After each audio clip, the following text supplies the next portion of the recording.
Good evening and welcome to News Review. The Deputy Chief Minister, Joseph Garcia, this week accused the Spanish government of carrying out a three-pronged attack against Gibraltar by land, air and sea in a continuation of the policies started by General Franco half a century ago. In a speech during his latest lobbying trip to Brussels, Dr. Garcia highlighted the border restrictions and incursions by Spanish military aircraft and state vessels, and said Spain cannot be allowed to hold the whole of Europe to ransom in pursuit of her narrow political interests.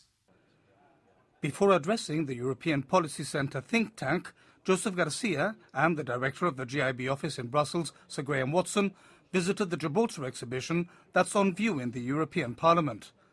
The government says the timing of the exhibition couldn't be better, coinciding as it does with Spain's attempts to exclude Gibraltar from the latest civil aviation legislation and the European Commission's investigations into the situation at the land frontier. Sir Graham Watson agrees. Well, at the moment, the big debate here is about the single European sky, as it's called, where Spain is trying to exclude Gibraltar from the provisions of this legislation. And the kind of thing that this exhibition achieves is to explain to people exactly what Gibraltar is and why Gibraltar's people have the same rights as any other Europeans to the kind of protections when travelling by air that the European Union can provide. I think one thing we've learned over the years is that lobbying works, but it's a very long-term objectives. In other words, it takes time to get there. And certainly I think the fact that the Chief Minister comes to visit every year, the fact that I come 2 or 3 times, that now we're opening an office in Brussels, that Sir Graham Watson will be the head of the office, all this helps Gibraltar, and it helps to get across our point of view and to counter the misinformation which is often put across by Spain and by others who wish to harm us. Dr. Garcia's talk at the European Policy Centre was entitled Gibraltar and the EU, Challenges and Perspectives. He said Gibraltar's existence in Europe was almost boring until 1986 when Spain joined, and then the fireworks began. Madrid has consistently sought to make life difficult for the ROC, especially at the frontier, which he described as a new Berlin Wall. Well, I think effectively Gibraltar is under siege by land, by air and by sea, and really that is the thrust of the message I intend to give to the European Policy Centre, and it is totally inconsistent with the spirit of the European Union, with the values and the principles of Europe, and with how we all want Europe to develop, because really, for example, our right to freedom of movement through the border is being eroded and undermined by Spain practically on a daily basis. Spain is seeking to undermine the inclusion of Gibraltar in EU civil aviation measures, and they're also undermining our position by sea by constant incursions into our territorial waters. So I think there's a distinct European theme here of a large European nation bullying a small European partner. And the situation for Gibraltar will be even worse if the UK ever decides to leave the EU. Well, the position of the government of Gibraltar is that we think Gibraltar should not leave the European Union. We understand Gibraltar will be included in the referendum if one takes place in the United Kingdom. There is a possibility that the UK could vote to exit the European Union and Gibraltar could vote to remain in the European Union. I think that would create some political and constitutional issues which would need to be sorted out were that to happen. Obviously, at the moment, this is entirely hypothetical. But really, we have been making arrangements and taking precautions in case we'd have to move in that direction. And one thing which the UK did is to include Gibraltar in its balance of competences review in relation to European Union legislation and the effects that a withdrawal from Europe might have. So we're obviously very grateful for that. The government, independently of this, is looking at the situation. We're also examining the position of Gibraltar in Schengen, the position of Gibraltar inside the customs union. Because I think the reality is if Gibraltar's EU position is fully adequately protected and totally safeguarded, in that situation we would want more Europe at a time when there are many in the UK who want less Europe. The Deputy Chief Minister said there are hundreds of millions of Europeans in 28 EU member states, and there are also 30,000 Europeans in a small and often forgotten corner of the Union. He concluded that both the government and the people of Gibraltar would welcome any support they get in securing their rights for the future. Also this week, Gibraltar should not be seen as a soft target for terrorism. The Commissioner of Police said it was important to show the outside world that terrorists would face a very strong, very professional outfit here. This followed the Security Coordination Group's decision to maintain the current heightened level of alert. Christine Vasquez spoke to Commissioner Eddie Yomi. Well, we haven't got any intelligence to suggest that, but as you have seen across Europe, police officers have been targeted, the Jewish community has been targeted, and we have both here in Gibraltar. So I think the counter-terrorist landscape has changed.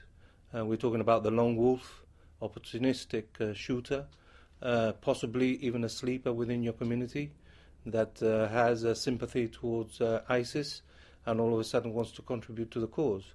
So you might get somebody from our own community who is below our radar and all of a sudden comes up and targets a police officer. Are people within our community being monitored? Well, everybody's being monitored, I would think. Obviously, our special branch, together with other essential services, they work together to monitor not only a part of the community but all the community. We need to be aware of what's around us. Having armed police at the point of entries is, of course, something that's very visual, but what else is happening behind the scenes? Is there anything happening behind the scenes? Well, I think it's naive to think that we don't do other things behind the scenes, and we do. We are in constant liaison with our counterparts in the security services, both here and in the UK. Across the hinterland, we liaise closely with the counter-terrorist units in Spain, in Morocco, in Portugal. So it's always good, for that relationship to exist, and hopefully to be enhanced, so that we're alert to any possible threat. And is there perhaps coordination between the essential services and the army? Well, the army, hopefully that will never come. It will be the last resort. We work very closely with our colleagues in the Gibraltar Defence Police, our borders agents, customs, and we all come together in situations like this where our borders need to be tightened. We need to tighten our borders. We need to make Gibraltar unattractive to the opportunistic or even the organised terrorists so that they don't see Gibraltar as a soft target. Gibraltar's next Attorney General has told GBC he'd like his role to more closely resemble that played by the UK Attorney General in serving an overreaching function on all areas of law. Michael Yamas QC says the AG's chambers locally has traditionally performed the function of the Criminal Prosecution Service. He admits his approach could, in theory, allow space for the creation of a Director of Public Prosecution's role. Our reporter, Jonathan Scott, spoke to Mr. Yamas, who's been advising the government since 1994. It's incredible, it's 20 years already. I consider I started working for Gibraltar the day I filed the application on behalf of Miss Denise Matthews in the Eurovote case with the European Court of Human Rights, and that was in April 1994. So it's just over 20 years that I've been working for the Gibraltar government, but really my working relationship for Gibraltar and the Gibraltar government really took off when Sir Peter Caruana offered me the challenge of and the opportunity of representing Gibraltar in Brussels and opening up the Gibraltar government office in Brussels, which we did back in 1997. And I spent 10 years there doing excellent experience and working with meeting people and really learning and European law, which I had studied at university already, and I had done a work experience in various European capitals, but those 10 years were very important. And then I moved back to Gibraltar in 2007, appointed chief legal advisor in 2009 for the new department of the EUID, and continuing that work with the change of administration and continuing to work with Mr. Picardo as I used to work with Sir Peter, and now this at the end of all of that. So yes, there is a certain logic in the way my career and my work for the Gibraltar government has developed. So you have been the chief legal advisor to the government on EU and international law. You're going to become the chief legal advisor, full stop, on all matters. What's your vision for the role of Attorney General? My vision for the role is to make it an overall. I mean, you are the chief legal advisor to the Gibraltar government, and I want the role, as I envisage it, to be very similar to that of the Attorney General in England and Wales. So where you have an overarching role over all areas of law. I think in Gibraltar we've got used to seeing the way the Aegis Chambers has worked over the years and historically, where I think it is fair to say it has performed a function of a criminal prosecution service.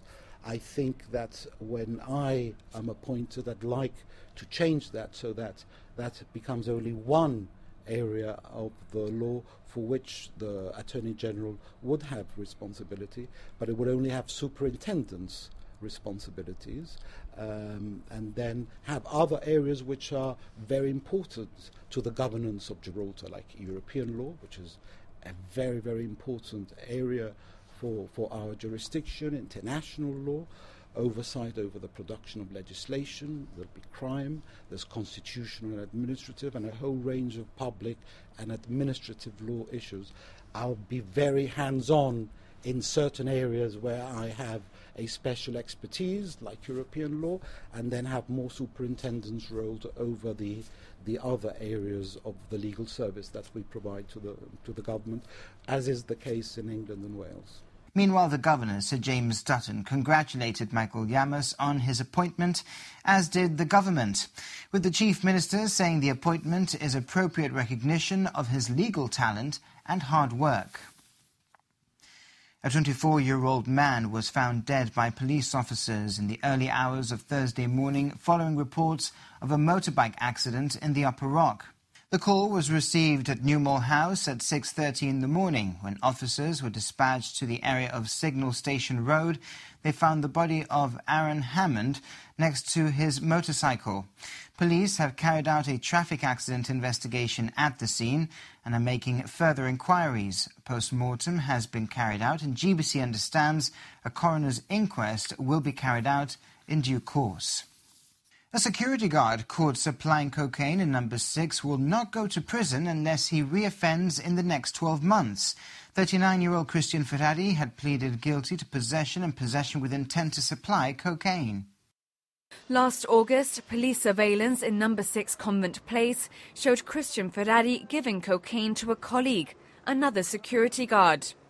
When questioned, he handed over 4 wrappers containing the Class A drug to a police officer and pleaded guilty to possession of 4.7 grams of cocaine and possession with intent to supply 1 gram. Ferrari then immediately started a drug rehabilitation program. His lawyer, David Dumas QC, described his client as an incredibly improved person since his admission into the program. Mr. Dumas told the court that the former civil servant has been remorseful and regretful from the start, especially as the offence was carried out in a public building and whilst he was on duty. Ferrari had been working as a security guard for number 6 for 12 years prior to this incident. During sentencing, puny Judge Karen Prescott says she took his early guilty plea into consideration, as well as his admission to an addiction to alcohol and drugs.